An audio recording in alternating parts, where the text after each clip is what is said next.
بسم اللہ الرحمن الرحیم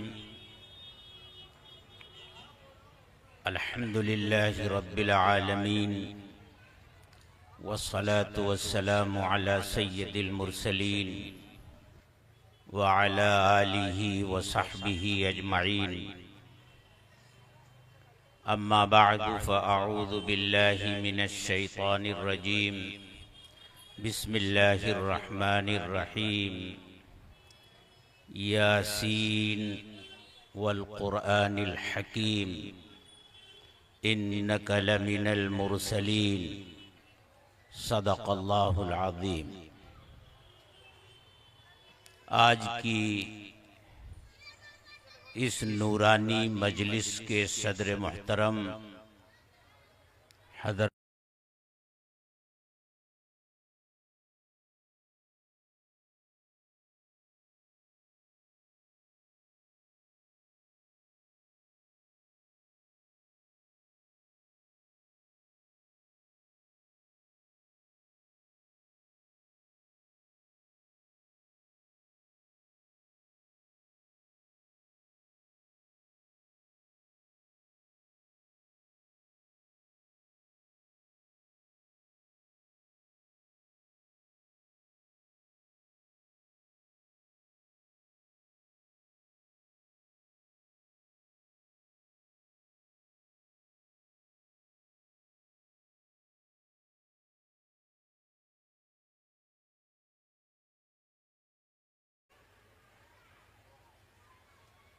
ان بہت ساری نعمتوں میں سے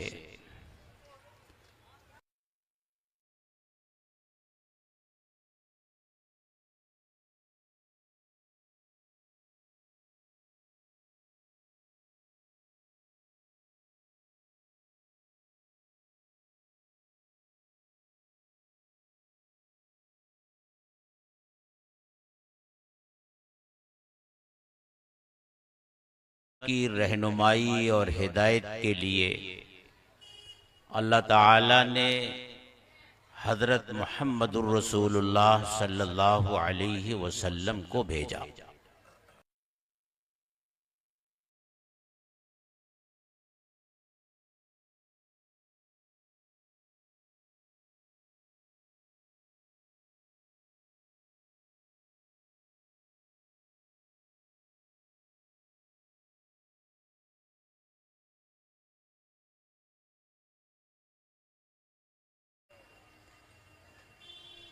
یہ دو ایسی نعمتیں ہیں کہ جن کی قدر و قیمت کا صحیح اندازہ ہم اور آپ لگا ہی نہیں سکتے، اور ان دونوں نعمتوں کے درمیان بڑا گہرا ربط اور تعلق ہے۔ ایک طرف حضرت محمد الرسول اللہ صلی اللہ علیہ وسلم کی حیات طیبہ قرآن کریم کی صداقت کی سب سے بڑی دلیل ہے، اور دوسری طرف قرآن کریم حضرت محمد الرسول اللہ صلی اللہ علیہ وسلم کی نبوت اور رسالت پر سب سے بڑی دلیل ہے اور آپ کا سب سے بڑا معجزہ ہے۔ میں نے قرآن کریم کی جو آیت تلاوت فرمائی ہے اس میں اللہ تبارک و تعالی قرآن کریم کی ہی قسم کھا کر ارشاد فرماتے ہیں کہ آپ اللہ کے رسول ہیں۔ یاسین والقرآن الحکیم انک لمن المرسلین، قرآن حکیم کی قسم، آپ رسولوں میں سے ہیں، آپ اللہ کے رسول ہیں۔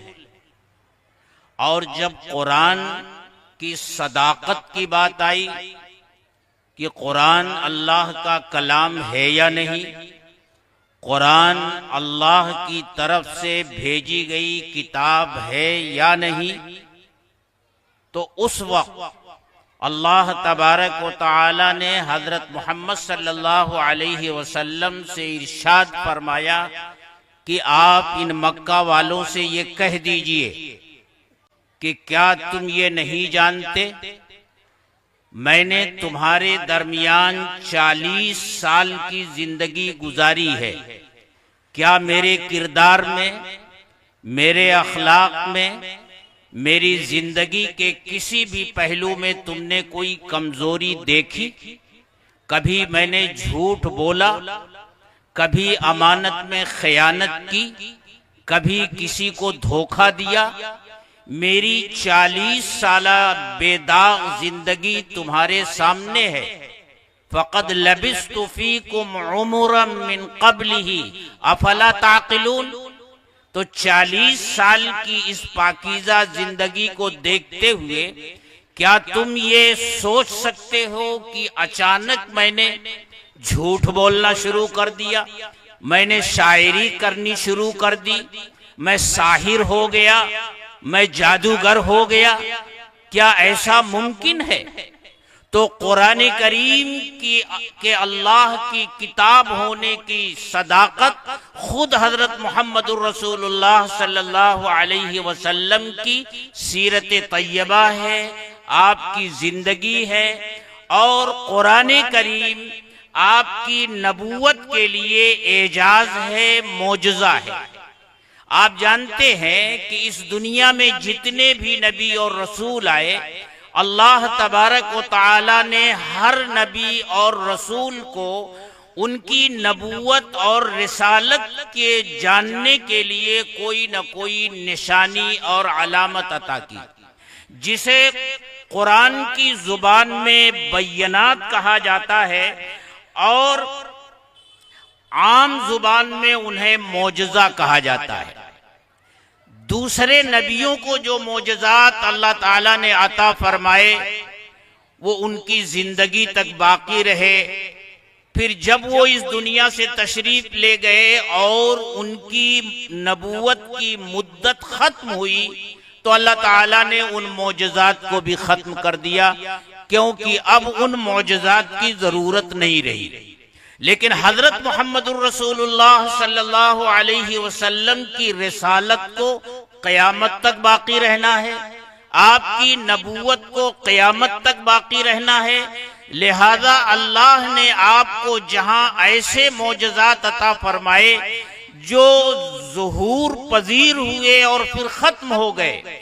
وہیں اللہ نے آپ کو ایسے بھی معجزات عطا فرمائے جو قیامت تک باقی رہیں گے، اور ان باقی رہنے والے معجزات میں سب سے بڑا معجزہ اللہ کی کتاب قرآن کریم ہے۔ قرآن کریم حضرت محمد الرسول اللہ صلی اللہ علیہ وسلم کی نبوت اور رسالت کا سب سے بڑا معجزہ ہے۔ کتنی حیثیتوں سے معجزہ ہے، اس کے اعجاز کے کتنے پہلو ہیں، علماء نے اس پر مفصل کتابیں لکھی ہیں، مستقل اس موضوع پر کتابیں لکھی ہیں، لیکن ہر عالم اسی نتیجے پر پہنچا ہے، ہر مصنف اسی نتیجے پر پہنچا ہے کہ قرآن کریم کے جو اعجاز میں نے بیان فرمائے ہیں ان اعجاز کا اختتام اسی پر نہیں ہے، بلکہ ہر آئے دن قرآن کریم کے اعجاز کا کوئی نیا پہلو دنیا والوں کے سامنے آتا ہے، اور قرآن کریم کے اعجاز کے یہ پہلو قیامت تک دنیا والوں کے سامنے آتے رہیں گے۔ میں ان میں سے ایک باتیں بہت مختصر وقت میں آپ کے سامنے رکھوں گا۔ مجھے آدھے گھنٹے کے لیے کہا گیا ہے، لیکن میں کوشش کروں گا کہ آدھے گھنٹے سے پہلے اپنی بات مکمل کر لوں، اس لیے بہت اختصار کے ساتھ بات کو سمیٹتے ہوئے میں اپنی گفتگو کو مکمل کرنے کی کوشش کر رہا ہوں۔ قرآن کریم اپنی فصاحت اور بلاغت کے اعتبار سے معجزہ ہے، اور قرآن کریم نے عربوں کو اس وقت بھی للکارا تھا کہ اگر تمہیں قرآن کریم کے کلام الہی ہونے کے بارے میں شک ہے تو تم اس جیسی ایک صورت بنا کر کے لے آؤ، اور تم اکیلے نہیں کر سکتے تو اپنے مددگاروں کو بھی بلا لو۔ تم بھی عربی جانتے ہو اور تمہیں اپنی عربیت پر، زبان دانی پر، اپنی فصاحت اور بلاغت پر اتنا ناز ہے کہ تم اپنے کو عرب اور ساری دنیا کو عجم کہتے ہو، گونگا کہتے ہو، تو ایک صورت بنا کر کے لے آؤ، ایک آیت بنا کر کے لے آؤ۔ قرآن کا وہ چیلنج 1400 سال پہلے بھی تھا، اور قرآن کریم کا وہ چیلنج آج بھی ہے، اور قیامت تک یہ چیلنج باقی رہے گا کہ اگر کلام الہی ہونے کے بارے میں شک ہے تو اس جیسی ایک آیت بنا کر کے لے آؤ۔ سورہ کوثر جب نازل ہوئی تو اللہ کے رسول صلی اللہ علیہ وسلم نے صحابہ سے کہا کہ اسے لے جا کر خانہ کعبہ کی دیوار پر آویزہ کر دو۔ اس زمانے میں یہ دستور تھا کہ کوئی شاعر جب بہت ہی عمدہ نظم کہتا تھا، کوئی قصیدہ کہتا تھا، تو اس کا قصیدہ خانہ کعبہ کی دیوار پر آویزہ کر دیا جاتا تھا۔ شعراء آتے تھے، ادبا آتے تھے، اور اس کی خامیاں تلاش کرتے تھے، اور اگر کسی قصیدے میں کوئی خامی نظر نہیں آتی تھی تو پھر اس شاعر کا اعزاز ہوتا تھا اور اس کا قصیدہ پورے عرب میں مشہور ہو جاتا تھا۔ اس طرح جب اللہ کے رسول صلی اللہ علیہ وسلم نے صحابہ سے کہا کہ لے جا کر کے یہ سورہ کوثر، یہ جو 2-3 آیتیں ہیں، یہ لے جا کر کے خانہ کعبہ کی دیوار پر لگا دو، اب ہر کوئی آ رہا ہے پڑھ رہا ہے، ہر کوئی آ رہا ہے پڑھ رہا ہے۔ اور وہ لوگ تو ایسے تھے، انہیں تو کوئی ایسی چیز ملنی چاہیے تھی جس کو بنیاد بنا کر وہ حضرت محمد رسول اللہ صلی اللہ علیہ وسلم کی رسالت اور نبوت کے بارے میں شکوک اور شبہات پیدا کر سکیں، لیکن وہ عاجز ہو گئے، اور آخر میں ایک جملہ ایک شخص نے لکھ ہی دیا، اِنَّا أَعْطَيْنَاكَ الْكَوْثَرَ فَصَلِّ لِرَبِّكَ وَانْحَرْ إِنَّ شَانِئَكَ هُوَ الْأَبْتَرُ ما ھذا کلام البشر۔ یہ کسی انسان کا کلام ہو ہی نہیں سکتا، ایسا موجز، ایسا فصیح اور ایسا بلیغ کلام انسان کی قدرت سے باہر ہے، یہ انسان کا کلام ہو ہی نہیں سکتا۔ انہیں اپنے عجز کا اور اپنی عاجزی کا اعتراف کرنا ہی پڑا۔ میرے دوستو، دنیا میں جتنے شاعر گزرے، جتنے ادیب گزرے ہیں، وہ چاہے کتنے ہی باکمال کیوں نہ رہے ہوں، لیکن شاعروں کو اپنی نظم میں یا ادبا کو اپنے کلام میں کبھی نہ کبھی کسی غیر فصیح لفظ کے استعمال پر مجبور ہونا ہی پڑتا ہے، کیونکہ معافی ضمیر ادا کرنے کے لیے اس لفظ کے علاوہ ان کے پاس کوئی اور لفظ ہوتا نہیں، پورے ذخیرے الفاظ میں اس لفظ کے علاوہ کوئی لفظ ہوتا نہیں، اس لیے وہ غیر فصیح لفظ کو استعمال۔ قرآن کریم الحمد سے لے کر والناس تک جتنے بھی الفاظ ہیں، ان میں کوئی ایک لفظ بھی غیر فصیح نہیں ہے۔ اگر کسی موقع پر ایسا ہوا کہ غیر فصیح لفظ کے علاوہ کوئی اور لفظ عرب کی زبان میں موجود نہیں ہے، تو اس وقت قرآن کریم نے کیا انداز اختیار کیا اور اس غیر فصیح لفظ سے بچنے کا کیا اہتمام کیا ہے۔ دیکھیے، عربی زبان میں پکی اینٹ جو بھٹے میں پکائی جاتی ہے، اس کے لیے 3 لفظ استعمال ہوتے ہیں، آجر، طوبن اور قرمدن، تین لفظ استعمال ہوتے ہیں، لیکن یہ تینوں غیر فصیح۔ اب قرآن کریم کو جب پکی ہوئی اینٹ کا معنی بیان کرنا ہوا تو ایک شکل یہ تھی کہ ان تینوں لفظوں میں سے کوئی ایک لفظ استعمال کرے، لیکن قرآن کریم نے کس طرح ان تینوں لفظوں میں سے کسی ایک لفظ کو استعمال نہ کر کے پوری بات کہہ دی۔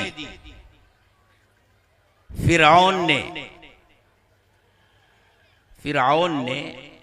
اپنے تمام وزیروں کو جمع کیا اور ان سے کہا یا ایھا الملأ ما علمت لکم من الہ غیری، میرے وزیروں اور میرے سرداروں، میں اپنے علاوہ تمہارے لیے کوئی معبود نہیں پاتا۔ اوقد لی یا حامان علی الطین،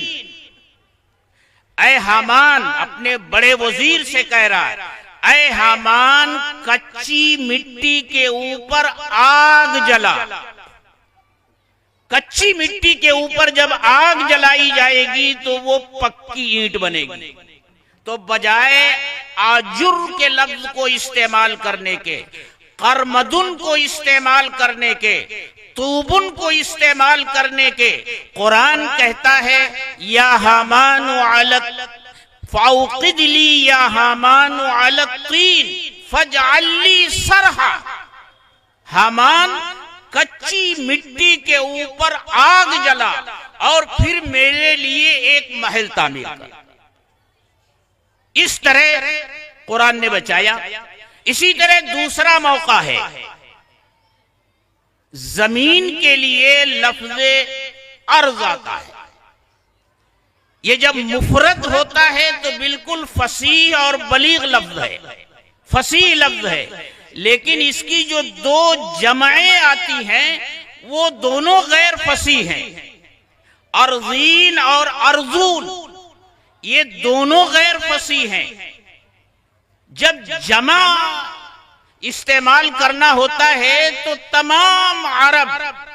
چاہے وہ شاعر ہوں یا وہ ادیب ہوں، وہ جمع کے استعمال پر مجبور ہوتے ہیں۔ لیکن آپ قرآن پڑھیں گے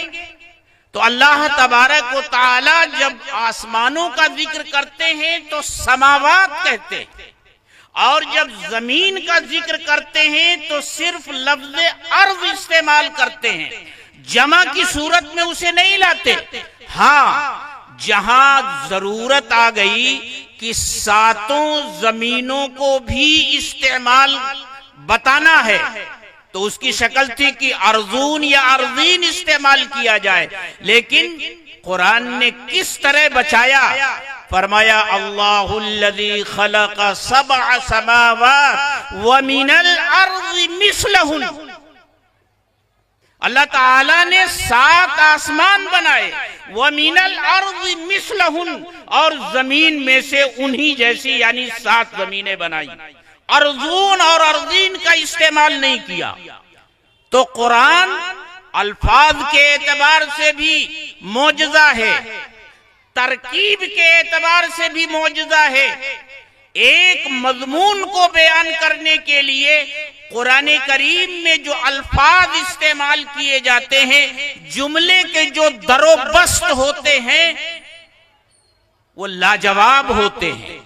وہ لاجواب ہوتے ہیں۔ اس کی ایک مثال آپ یوں لیجئے کہ جیسے عربوں میں یہ مشہور ہے کہ ان کے ہاں قصاص لینا بہت ضروری چیز ہوتی تھی۔ اگر کوئی قتل ہو گیا تو اس کے بدلے میں وہ قتل کرتے تھے، اور اس سلسلے میں ان کا یہ کہنا تھا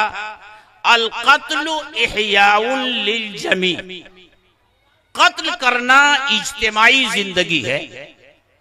اور دوسرا جملہ وہ یہ کہتے تھے القتل انفع للقتل، قتل سے قتل رکتا ہے۔ تیسرا جملہ وہ